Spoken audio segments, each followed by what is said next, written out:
Good morning, everyone. Vince Lancy. It's 8:19. What's today? Thursday? Thursday. And the teaser title there is Silver Hoarding Has Already Begun. That's an opinion.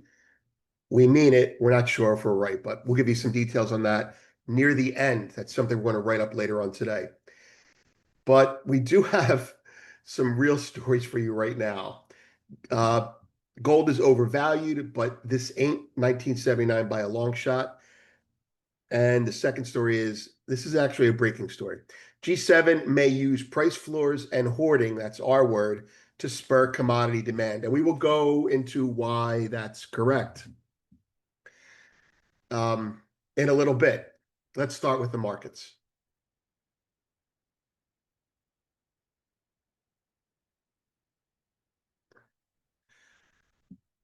10-year yields are up a little. I'm going to go quickly here. The dollar is up 7. The S&P 500 is down 28. The VIX is unchanged. No, sorry, the VIX is up 81 basis points. Gold is up 17. Silver is up over $1, honing in on $45. Copper is down a little bit less than a penny. WTI is down 32. Natural gas is up 6. Bitcoin is down 1,700. Platinum and palladium are up $29 and $44. And you can see the rest. Let's go to the stories that were planned for today. First one. The G7 and EU are exploring price floors and sourcing limits to counter China's rare earth dominance, Reuters reports.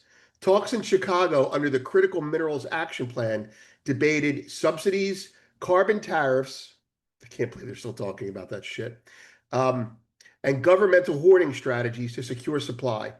Options include local content rules, export restrictions, and joint purchasing schemes. Oh, that's great. The US, Canada, and Australia show alignment, though divisions remain on confronting Beijing directly. They're not going to do that.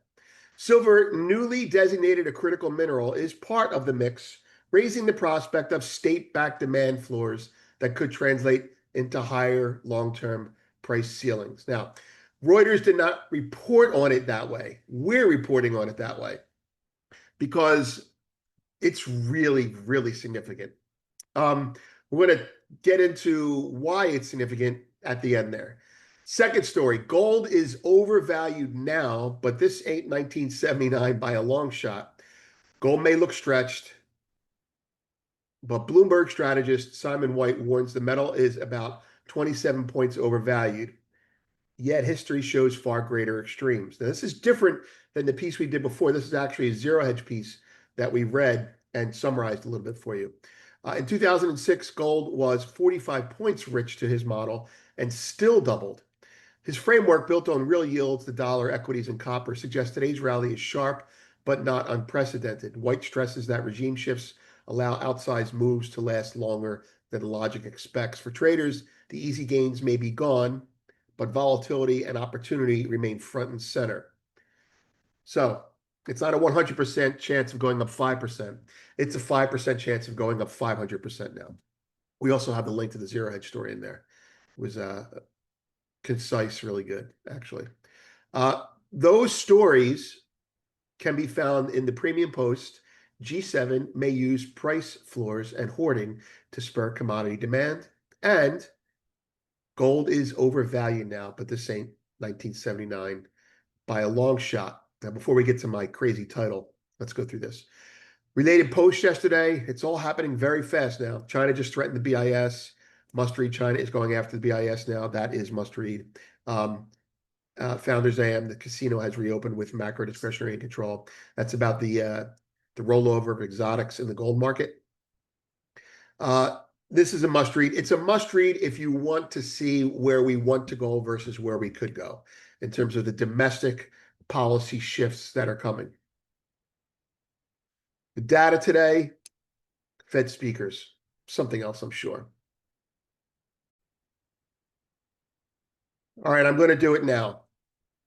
I'll write something up later on. We're going to connect the dots leading from where we were to where we're going to be in 5 slides if I do this right. It starts with, obviously, mercantilism.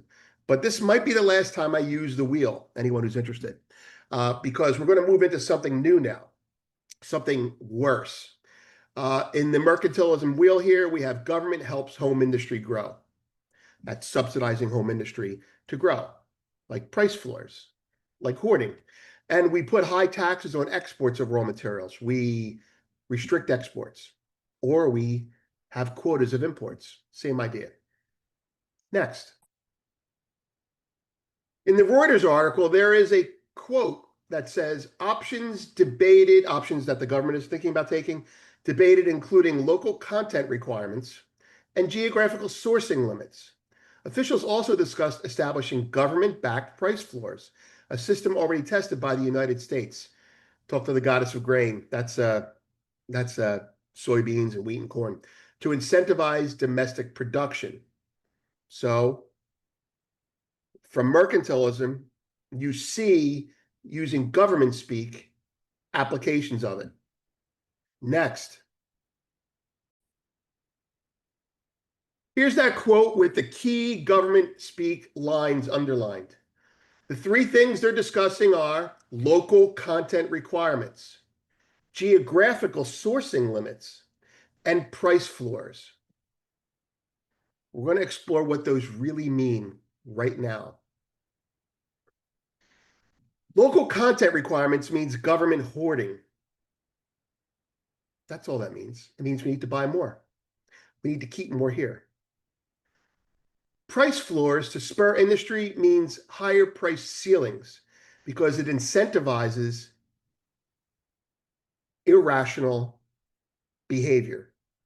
It is, if you will, socializing losses and privatizing gains. You go to a company and you say, I need you to buy silver for me. It won't, and I'm going to be setting a price floor for it. Don't worry about it. And that's a license to front run the government. Number three, geographic sourcing limits. That's a tricky phrase there. It means import mandates. It's not a limit, it's a quota. When they say limit, they mean quota. So geographic sourcing limits means two things, actually. It means make sure we get a big market share of what they're selling, say in Mexico. It also means geographic sourcing limits means make sure that we limit how much we sell to each region. And that's it. What does that mean? It means the price of commodities has to go up.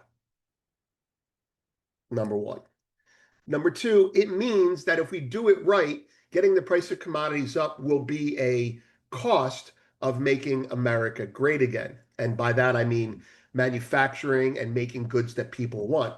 If we do it wrong, we get anti-Goldilocks. And that's something we brought up very early when gold started to move. Anti-Goldilocks is inflationary tailwinds pushing things up, or we had disinflationary tailwinds, keeping the economy good and keeping inflation down.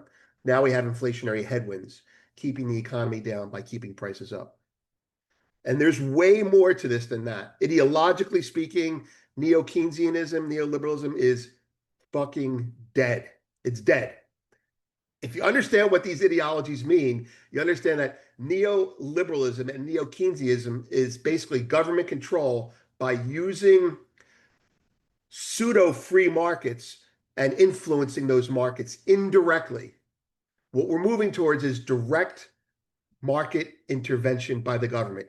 It is so fucking over. Anyway, how does that manifest?